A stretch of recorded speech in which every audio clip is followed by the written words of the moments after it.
happy people. I hope you're having an amazing day today. So today I'm going to be doing my review of the 6 stories to the left in this Renegade Swords collection for you folks. It's called The Haunting of Mara. It's by Keith Taylor. It's a sequel to the previous one, the Unlawful Hunter by Keith Taylor too. These are prequels of a character who is the father of a main character, an Irish bard. Set in centuries ago, and so forth, back in the early eras, pre-Britain of Ireland, and so forth. And this is kind of during that era, if you will, and so it's definitely set up for that success and such very strongly. So basically what's happening in this, no spoilers, and so forth, this is a direct sequel. Our primary character is 13 years old, and so forth. He is the sire of a line of a very strong number of bards, for folks and poets, and so forth that are very, very strong. They've been doing it for more than 1,000 years. In the second page in the previous short story, he tells his uncle, who's also his foster brother, and he's been a criminal for like a couple of years in order to serve his men, make sure they get food and money and that sort of thing. So he will like steal in order to help them out. And that sort of a thing when pushed, and so he's been a criminal, and so he knows that his criminal will be fun. But he tells him that he doesn't want to study the arts of bardic stuff, and so basically that happened on the night of Samhain for you folks, and then some stuff will happen. That's a very, very dark turn for our unlawful hunter, who starts out with an unlawful purpose, hunting and stealing some stuff, and then he will be punished hard for it, and so forth. And now this one is the follow-up to it. This actually feels like it's taking place like this next day, rather than like a couple months later, and so forth. And so I think you should definitely read this one the very next, and such, right? The Haunting of Mara. So basically what happens is that what happened with him when he was in Samhain, and the things happened on that night and so forth, for this young 13-year-old scion of a strong, the only son of a bard and a fairy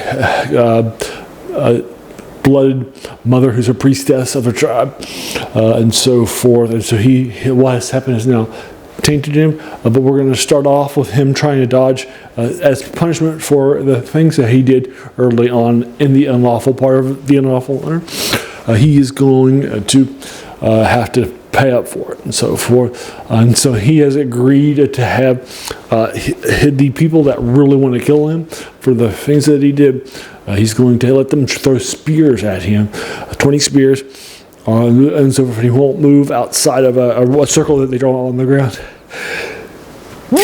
for you folks.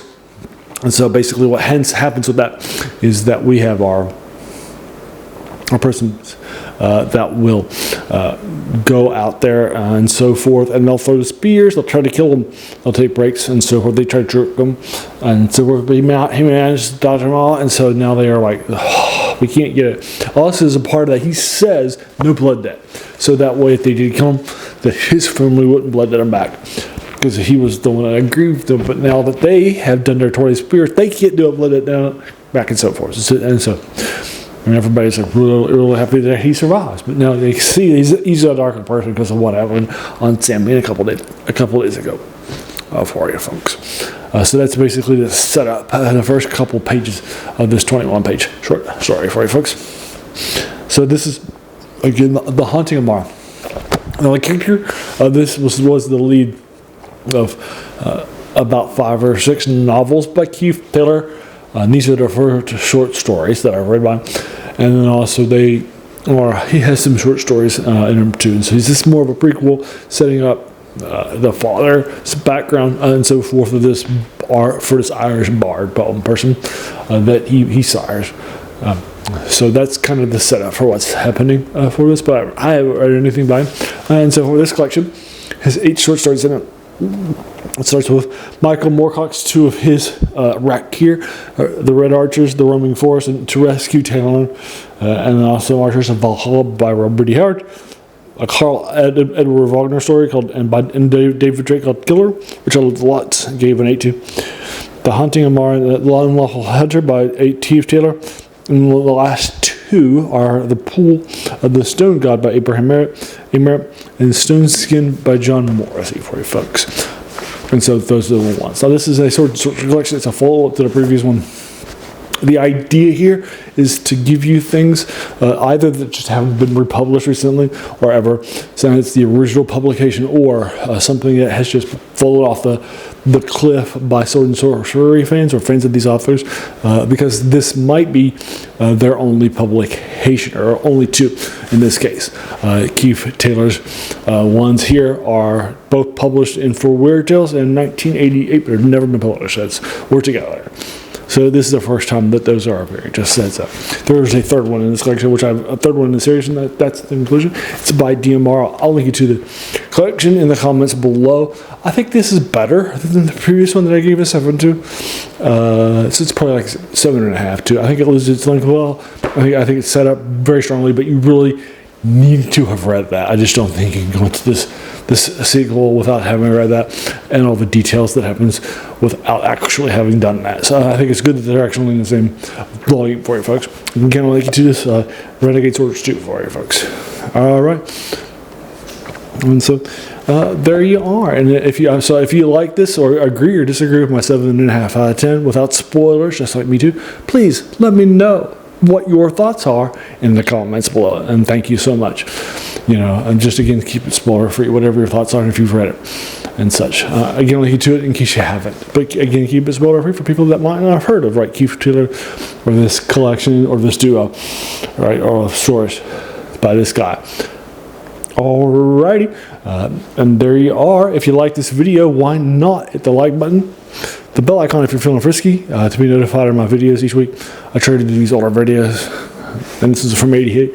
And then also the subscribe button too, and then just watch it and let your friends know too. Sword and Sorcery fans, Keith Taylor friends, fantasy friends, whatever. I tried to do 3 reviews of these older things. In this case, about a couple decades ago in '88. From the 3 genres that I cover, which are this one, fantasy, science fiction, and horror too. For you folks, I try to do 3 of those a week, and then also I try to I do on Mondays for something in the role playing or video game. Wargaming genre like BattleTech or Dungeons and Dragons, that sort of a thing.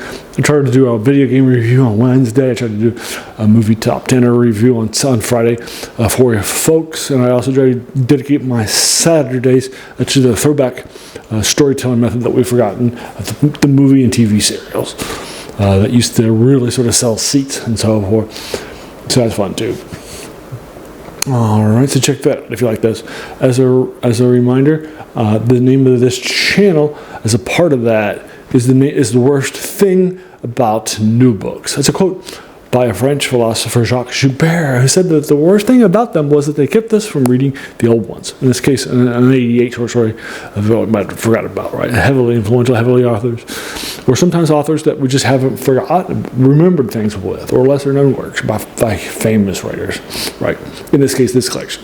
So this is definitely a passion of this channel and that sort of a thing. And then I want to thank you so much for taking some time out of your day and investing it and watching my videos, right? Because we all have so many things that are happening in our lives, and we're pulled in so many different directions. So the fact that you spent this time with me, that's incredibly humbling, and I appreciate it so very, very much. So thanks again, and have an amazing day.